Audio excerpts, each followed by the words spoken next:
Hey, Southwest Florida, Dr. Timothy Harcourt here talking about chest pain, rib subluxation, or rib out of place. We're talking about how that rib pain can cause severe chest pain. In the emergency room, they call that non-cardiac structural chest pain. Up to 50% of the people going to the emergency room have that. Now, this is the thing. Ernie, our non-compliant patient, has decided to help us out today, and we're going to show you how we reduce a subluxated rib. So Ernie here has a posterior rib, one sticking towards the back, and we're going to show you how we actually reduce that. So what we do is make a contact on that rib and push it back in. We hope you enjoy the live stream today. If you're suffering from neck or back pain, your rib is out of place causing chest pain, go ahead and click the link in the description to get the promo.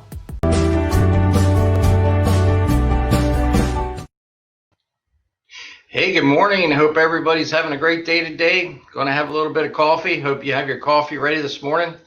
We got an interesting topic to talk about today, and that's chest pain and rib subluxation in particular. But before we do all that, who am I? I'm Dr. Timothy Harcourt, neuromusculoskeletal medicine doc in Fort Myers. Been practicing 33 years on third generation chiropractic physician. What's so interesting about rib subluxation? Well, right now, people aren't exactly signing up to go to the emergency room for every little pain, let's be honest. So it'd be nice to know whether or not you really should head in that direction, or if you should go to the chiropractor wherever you live. So we're going to talk about that. Very interesting. I have to say this condition is one of the more dramatic conditions when we reduce a rib that's out of place. A lot of people end up hugging us for that one. I mean, that's a pretty serious change from severe pain to no pain in a matter of seconds when we make that change. So anyway, it's an exciting one we're doing today. Listen, hey, if you know of somebody that's suffering from chest pain, maybe they went into the doctor and, hey, we can't help you and take these pills, and they're doing that and it's not getting any better.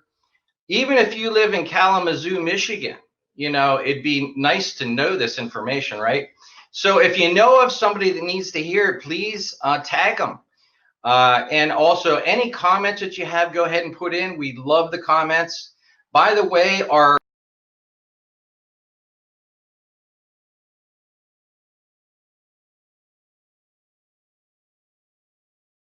quite a bit. So we're going to cover that. Now, let's just talk about this for a second. There's a lot of different causes of chest pain. And everybody's worried about their heart. We get that. And by the way, if you're having heart pain, go to the hospital, right? But how can you tell the difference? How can you tell if it's a serious problem versus, say, like a mechanical problem with the rib or the back? The very first thing to think of is if you do anything exertional and it gets worse, you need to start thinking about the heart. The next thing is if it feels like there's pressure on your chest, like somebody's sitting on your chest, and that pressure doesn't change no matter what mechanical movement you make, it's still there, you need to be thinking about your heart, right? If you can bend a certain way and it changes quite a bit and goes away, not so much the heart probably. That's more mechanical, okay? So practically speaking, you go up and down the steps and your chest hurts, that you should be thinking about going to the hospital on that one. The other thing is if you're sweaty, diaphoretic, you're sweating and, you have a sense of impending doom, time to go to the emergency room, okay? Because I can tell you with a rib that's out of place, there's not impending doom. It just hurts like heck. There's just a lot of pain, and it just, you can't hardly do anything else. It has your attention, okay? So let's talk about what a rib out of place looks like, practically speaking. Well, you might have been lifting and twisting even minutes before or even the night before or whatever. Maybe you were coughing a lot. Maybe somebody's elbow was under your rib cage in the back all night long. Who knows? These are the three major reasons that people will knock a rib out of place. And now you have chest pain. But the thing is, you can lean one way, it gets better. You lean another way, it gets worse. And you can keep doing that if you want, and it's still going to do the same thing. That's pointing much more towards a rib problem than it is a heart. Okay. You go up and down the steps with a rib, it doesn't hurt you anymore. It just still hurts, right?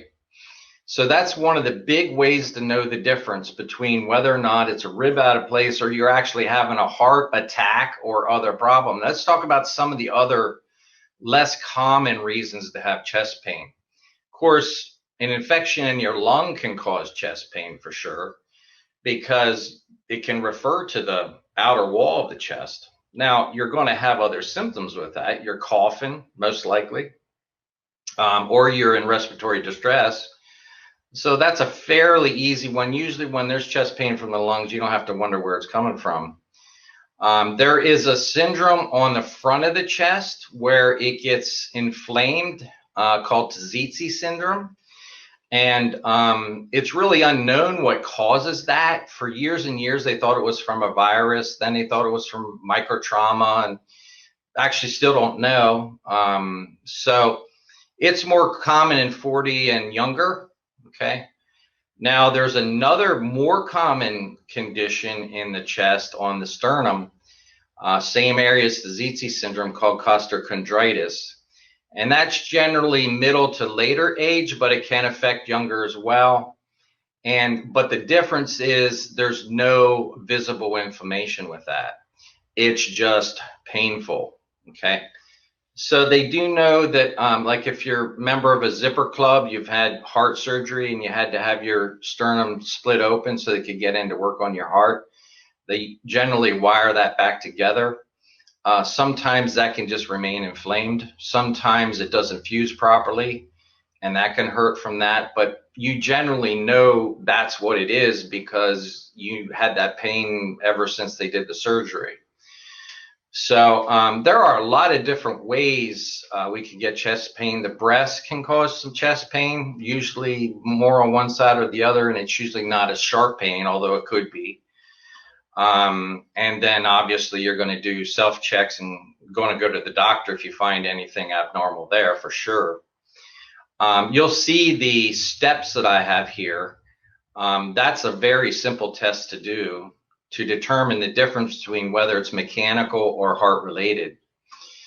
You know, there are other conditions in the chest where the aorta can split. That's a very, very serious problem. If that happens, you have only minutes to get that taken care of, because otherwise all the blood leaks out, and you know that's a huge problem. Fortunately, it's fairly rare, but it can happen. That's usually a sharp, like lightning bolt type of pain in your chest. Not always, but it's hard to ignore that one. And that one, you know, there is usually a sense of doom, or there's a real problem that you know you need to get that taken care of. Now let's having said all, and by the way, I have to tell you, this session is not intended to make a diagnosis for your condition, nor is it suggestion for treatment if you're having chest pain. This is something that has to be evaluated by your healthcare provider. If I'm local to you and you have chest pain, by all means, unless you have the symptoms of what I described for your heart, I'm happy to help you out. So anyway, I always have to get that in there. And by the way, hey, listen, we want to hear about other topics, right? What might be interesting to me may be some completely different than you. We may have a completely different subject next week. We'll see. I'm going to leave it as a teaser for you. Maybe completely unrelated to a lot of the things we've been talking about. So let's talk about now rib subluxation and how we help that and actually what happens. So you'll see the pictures of the ribs here. Ribs can go forward, they can go backward, they can go up or down, or a combination of those things. There's an attachment in the front to the sternum, the breastbone, and in the back there's an attachment to the vertebra. They can sublux or get malpositioned in either place or both. It can hurt in the front and the back, or it can just hurt in the front or just hurt in the back. It just depends on how bad the rib's out of place. A typical scenario that we see, I was lifting and twisting, doc, and man, this thing is killing me. And I just can't get away from it. And this thing hurts like heck, you know. And a lot of people say, well, I went to the hospital, they ran all these tests, $5,000 worth of enzymes and stress tests, and they can't find anything. So that is almost about as clear as it gets. That's probably going to be what the emergency room calls as non-cardiac structural chest pain is what I call rib out of place. Okay. Interestingly enough, I was picked to develop a department of chiropractic back in Pennsylvania, and that was one of the things that we were going to treat, because the emergency room doctors back there estimated that of all the people that showed up at the emergency room, at around 50% of those people, the diagnosis was non-cardiac structural chest pain. So there's a lot of people going into the hospital that don't actually have a heart problem. And then the unfortunate thing is they're not actually getting a fix for that either when they leave, because there aren't too many hospitals that offer professional reduction of a rib subluxation. Unfortunate for sure, but that's just reality. And in today's climate of everybody, not everybody, but a lot of people being real concerned about getting exposed unnecessarily in a facility like that, you know, they want to be sure that this is something they need to go to the hospital for. That's exactly why I'm going over this topic this morning. So back to rib subluxation. So the person was lifting and twisting. It's a pain they can't get away from. It hurts like heck. They end up in our office. Yeah, we have to look at it and palpate it. Means we have to, you know, push on the front of the chest, the back of the chest wall at the thoracic spine, and find out, is the rib out of place? Now, if it is out of place, we'll find it because it's not too hard to find. I mean, you know, it hurts. So we're going to find out if it's the rib out of place. Now, the one thing we didn't say yet is you could actually break a rib too, right? But most people that break a rib don't have to wonder how it happened. It's usually some sort of significant trauma to break a rib. The only way you can break a rib and not have a significant trauma is if your bones are very weak and, you know, osteoporosis type of thing. But usually if you break a rib, you know exactly what happened, because it took a pretty significant force to make that happen. So what are examples with that? What can actually do that? Well, say up north, you slide and you fall on the ice and you hit something with your chest. That's a good way to do it. You're running and you run into something sharp, corner of a cabinet, you know, sports injuries, car accident. And by the way, before I forget it, we do have to talk about your seat belts. Now, your seat belts save lives, and we're saying go ahead and wear your seat belt. But the thing is, you know, with most things, there's an upside and a downside, right? And so that seat belt's designed to keep you from flying out of the car, keep you from hitting the windshield, keep you from flying all over the inside of the car in an accident. And that can be life-saving in itself. So the studies are clear on that. But the downside to it is that it can irritate the sternum and the chest, the ribs. So, I mean, that's blunt trauma. Now and by the way, don't drive around with your seatbelt all curled and stuff. Could you imagine how that would feel if you're actually in an accident? Yeah, don't do that. Make sure your seatbelt is flat. It's not, you don't have it in tangles, you know, keep it the way it's supposed to be. Take that extra 15 seconds to straighten it out. Believe me, it's worth it. It really is. Because even with the flat belt, we see people having costochondritis, rib subluxation, rib fractures, that kind of thing. So we see a lot of people that are in auto accidents, and you know, that's one of the common symptoms and side effects of wearing a seatbelt. It's a necessary thing, but it's also, and we didn't even talk about airbags yet. So most cars have an airbag right on the steering wheel. that basically blows up at, I don't know what it is, 800 miles an hour or something. It's crazy. It comes out pretty quickly. And it actually can do trauma to you to keep you from getting killed. But once again, they've been proven to save lives, and so that's why we have them. But it can irritate your chest, so it comes flying out of your steering wheel and hits you in the chest. It can definitely cause a costochondritis.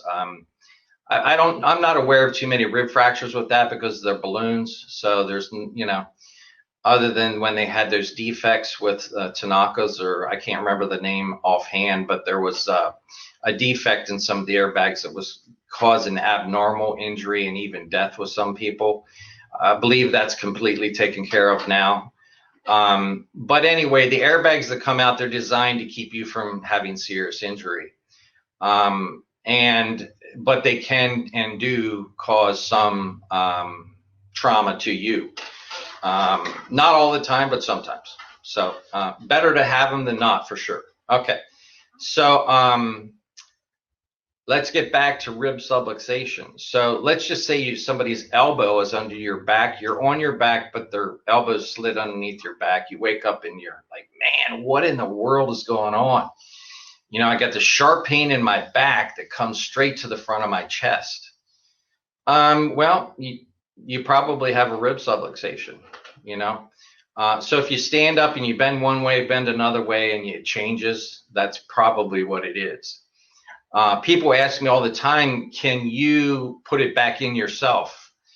Good luck. I mean, I'll give you an example. For me, I put a 19-foot aluminum canoe on my car one time, getting ready to drive to Maine, 22-hour drive, because I was too impatient to wait for somebody to help me. So anyway, I lifted that canoe and twisted and put it on the car. And I don't really know what that weighs, but I know it's more than 50 pounds and it's less than probably 200 pounds. So I'm guessing around 100 pounds or somewhere in there. That's a heavy canoe. It was a well-built canoe. And I definitely knocked a rib or two out. And I actually didn't go anywhere until my brother fixed it. And he did. He got it back in, and then I was able to go to drive 22 hours straight without stopping. But I'll guarantee that wouldn't have happened if I didn't get the rib in. And I wouldn't have enjoyed 7 days in Maine either. So, there usually is a pretty noticeable reason in retrospect why your rib is out of place. But I can tell you there's still a fairly significant percentage of patients that don't know why it's out of place, because they just never knew that could do it. In fact, many people don't even know a rib can go out of place because they don't hear from it from their family doctor, because it's not something they diagnose usually, because it's not something they take care of. Now, some of the more astute family doctors are aware of it, and they do make that diagnosis and make the proper referral to a chiropractor. And kudos to them, and kudos to the fact that they're helping their patients to a higher degree. I think you're seeing medicine becoming more astute and aware that, there are limitations to what they do, and that if there's a mechanical problem in the body, it probably will respond better to a mechanical cure. And if there's a chemical problem in the body, it may indeed respond better to a chemical cure. The good news for you and I is that most problems are not chemical problems. Most problems in the body are mechanical problems. So, especially when it comes to neuromusculoskeletal problems, which is what I specialize in. I don't specialize in heart surgery or brain surgery or any of that stuff. I specialize in taking care of what affects most people. So anyway, rib subluxation is one of those somewhat unknown conditions that can cause severe pain and can feel a whole heck of a lot better when you get it fixed. I'm hopeful that whatever we said today is helpful for you. Any comments, go ahead and send those in. And I'm just telling everybody, everybody's saying stay healthy, stay strong. But the biggest thing I want to tell you is stay active and also stay creative. Make a difference in your life today. When you make a difference in your life, you're going to make a difference in the people's lives around you, and you're going to make a difference in this world. Be sure to create something today that did not exist when you woke up. Thanks for watching. Have a great week. We'll see you next week.